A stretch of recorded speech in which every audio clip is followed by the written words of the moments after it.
ಯಶ್ ಅವರ ಟಾಕ್ಸಿಕ್ ನೋಡಲು ಹೋಗುತ್ತಿದ್ದೀರಾ? ಹಾಗಾದರೆ ಒಂದು ವಿಷಯ ಈಗಲೇ ತಿಳಿದುಕೊಳ್ಳಿ. 18 ವರ್ಷಕ್ಕಿಂತ ಕಡಿಮೆ ವಯಸ್ಸಿನವರಿಗೆ ಈ ಸಿನಿಮಾ ಥಿಯೇಟರಿನಲ್ಲಿ ನೋಡಲು ಸಾಧ್ಯವಿಲ್ಲ. ಯಾಕೆ ಗೊತ್ತಾ? ಟಾಕ್ಸಿಕ್ಗೆ ಈಗ ಸರ್ಟಿಫಿಕೇಟ್ ಸಿಕ್ಕಿದೆ. ಅಂದರೆ ಸಿನಿಮಾ 18 ವರ್ಷ ಮೇಲ್ಪಟ್ಟವರಿಗೆ ಮಾತ್ರ. ಆದರೆ ಆ ಸರ್ಟಿಫಿಕೇಟ್ ಸಿಕ್ಕಿದ್ದಕ್ಕಿಂತಲೂ ಜನರ ಕುತೂಹಲ ಹೆಚ್ಚಿಸಿರುವುದು ಬೇರೆ ವಿಷಯ. ಅಷ್ಟಕ್ಕೂ ಟಾಕ್ಸಿಕ್ನಲ್ಲಿ ಏನಿದೆ?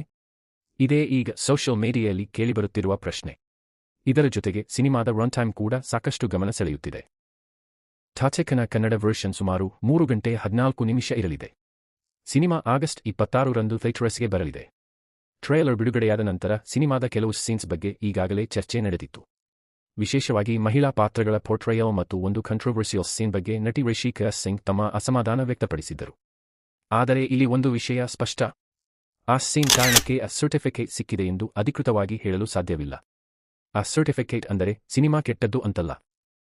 ಅದು ಕೇವಲ ಅಡಲ್ಟ್ ಆಡಿಯನ್ಸ್ಗೆ ಮಾತ್ರ ಸೂಕ್ತ ಎಂದು ಸೆನ್ಸರ್ ಸರ್ಟಿಫಿಕೇಷನ್ ನೀಡಲಾಗಿದೆ ಅನ್ನುವುದಷ್ಟೇ. ಇನ್ನು ಟಾಕ್ಸಿಕ್ನ ಸ್ಕೇಲ್ ನೋಡಿದರೆ ಇದು ಯಶ್ ಮಾತ್ರ ಇರುವ ಸಿನಿಮಾ ಅಲ್ಲ. ಗೀತು ಮೋಹನ್ದಾಸ್ ನಿರ್ದೇಶನದ ಈ ಸಿನಿಮಾದಲ್ಲಿ ನಯನತಾರ, ಕಿಯಾರಾ ಅಡ್ವಾಣಿ, ಹ್ಯೂಮಾ ಖುರೇಶಿ, ತಾರಾ ಸುತಾರಿಯಾ ಮತ್ತು ರುಕ್ಮಿಣಿ ವಸಂತ್ ಸೇರಿದಂತೆ ದೊಡ್ಡ ಕಾಸ್ಟ್ ಇದೆ. ಯಶ್ ಅವರು ಲೀಡ್ ರೋಲ್ ಜೊತೆಗೆ ರೈಟಿಂಗ್ ಮತ್ತು ಪ್ರೊಡಕ್ಷನ್ನಲ್ಲೂ ಭಾಗಿಯಾಗಿದ್ದಾರೆ. ಮತ್ತು ಸಿನಿಮಾ ರಿಲೀಸ್ ಆಗಲು ಇನ್ನೇನು ಕೆಲವೇ ದಿನಗಳು.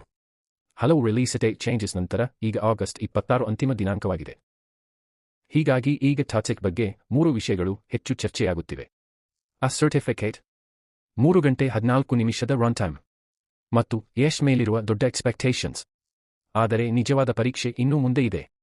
ಯಾಕೆಂದರೆ ಸರ್ಟಿಫಿಕೇಟ್ ಏನೇ ಇರಲಿ, ಹೈಪ್ ಎಷ್ಟೇ ಇರಲಿ, 3 ಗಂಟೆ 14 ನಿಮಿಷ ಥಿಯೇಟರ್ನಲ್ಲಿ ಕುಳಿತ ನಂತರ ಆಡಿಯನ್ಸ್ಗೆ ಈ ಸಿನಿಮಾ ನೋಡಿದ್ದು ವರ್ತ್ ಇಟ್ ಅನ್ನಿಸಿದರೆ ಮಾತ್ರ ಟಾಕ್ಸಿಕ್ ನಿಜವಾಗಿಯೂ ಗೆದ್ದಂತಾಗುತ್ತದೆ.